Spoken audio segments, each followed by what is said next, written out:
Bismillahirrahmanirrahim. Assalamualaikum warahmatullahi wabarakatuh. Hai teman-teman, perkenalkan nama saya Malika Aulia Husna Saragi, NIM 0307211015. Saya seorang mahasiswi semester 2 jurusan Manajemen Pendidikan Islam di Universitas Islam Negeri Sumatera Utara Medan. Pada video kali ini, saya akan membahas mengenai kalimat untuk memenuhi ujian tengah semester Bahasa Indonesia yang diampu oleh Ibu Junaida MPD.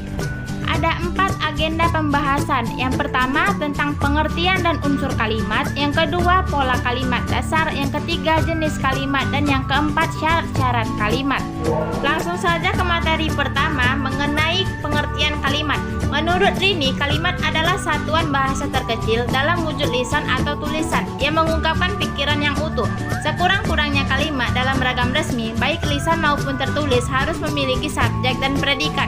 Dalam wujud lisan, sebuah kalimat diakhiri dengan intonasi final, sedangkan dalam wujud tertulis, kalimat diawali oleh huruf kapital dan diakhiri oleh tanda titik dan tanda tanya dan tanda seru. Selanjutnya mengenai unsur-unsur kalimat. Unsur-unsur kalimat ada 5. Pada kalimat bahasa Indonesia, kalimat tersebut dikatakan baku jika terdapat sekurang-kurangnya terdiri dari 2 unsur, yaitu unsur subjek dan predikat. Sedangkan unsur lainnya boleh ada ataupun tidak ada pada sebuah kalimat. Lalu apa saja unsur-unsur tersebut? Pertama subjek, kedua predikat, ketiga objek, keempat pelengkap, dan kelima keterangan. Berikut pengertian dan contoh dari unsur-unsur kalimat. A. Subjek. Subjek merupakan bagian kalimat yang menunjuk pelaku, tindakan, keadaan, masalah, atau segala sesuatu hal yang menjadi pokok suatu pembicaraan dan dapat diterangkan oleh predikat.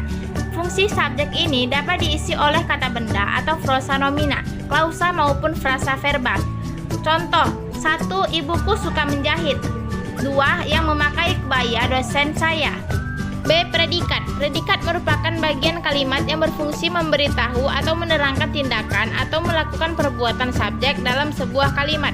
Predikat berfungsi untuk menyatakan sifat atau keadaan subjek. Untuk pernyataan jumlah sesuatu yang dimiliki subjek, predikat tidak hanya kata, tapi dapat juga berupa frasa. Contoh: 1. Kuda berlari. 2. Perempuan cantik sekali. C. Pelengkap. Pelengkap merupakan bagian kalimat yang berfungsi sebagai pelengkap predikat. Unsur pelengkap hampir sama dengan objek, hanya saja kalau objek dapat berfungsi sebagai subjek, sedangkan kalau pelengkap tidak dapat berfungsi sebagai subjek dalam kalimat pasif. Contoh: 1. Indonesia berlandaskan Pancasila dan Undang-Undang Dasar 1945. Kalau diubah ke kalimat pasif menjadi Pancasila dan Undang-Undang Dasar 1945 dilandasi oleh Indonesia. D. Objek. Objek merupakan bagian kalimat yang menjadi sasaran tindakan subjek dan melengkapi fungsi predikat. Karena sebagai pelengkap predikat, maka biasanya objek selalu di belakang predikat. Sama halnya dengan subjek. Biasanya objek diisi oleh nomina atau frasa nomina dan juga klausa. Dalam kalimat pasif, objek berfungsi sebagai subjek. Contoh: 1. Dosen itu membaca buku bahasa Indonesia. Jika diubah menjadi kalimat pasif, maka kalimatnya berubah menjadi buku bahasa Indonesia dibaca oleh dosen itu. E. Keterangan. Keterangan merupakan bagian kalimat yang menerangkan lebih lanjut tentang subjek, predikat, dan objek dalam sebuah kalimat. Keterangan boleh ditempatkan di mana saja. Keterangan dapat berupa adverbia, frasa nomina, frasa preposisional, atau klausa. Walaupun keterangan diletakkan di mana saja, namun maknanya jangan sampai berubah. Contoh: 1. Wanita itu lulus dengan nilai yang memuaskan. Materi kedua mengenai pola kalimat dasar, yaitu SP, SPO, SPPL, SPCAT, SPOPL, SPOCAT. Karena contoh tipe pertama sampai tipe keempat ada di materi sebelumnya, maka sekarang adalah contoh dari tipe 5 dan ke-6. 1. Polisi menangkap pelaku pencurian mobil. 2. Pak Ade membimbing mahasiswa di kampus. Materi ketiga mengenai jenis kalimat. A. Kalimat tunggal. Kalimat yang hanya mempunyai satu gagasan utuh, terdiri atas satu subjek dan satu predikat. Biasanya berbentuk klausa tunggal. Jika predikat berbentuk verbal transitif, maka unsur objek diperlukan untuk melengkapi unsur predikat. B. Kalimat majemuk. Kalimat yang dibentuk dengan gabungan 2 klausa atau lebih. Kalimat ini terbagi menjadi 2, yaitu majemuk setara dan majemuk bertingkat.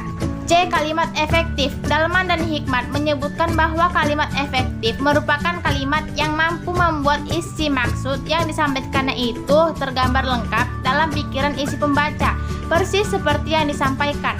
Materi keempat mengenai syarat-syarat kalimat, yaitu kesatuan gagasan, koherensi yang baik dan kompak, penekanan, variasi, paralelisme, dan penalaran atau logika.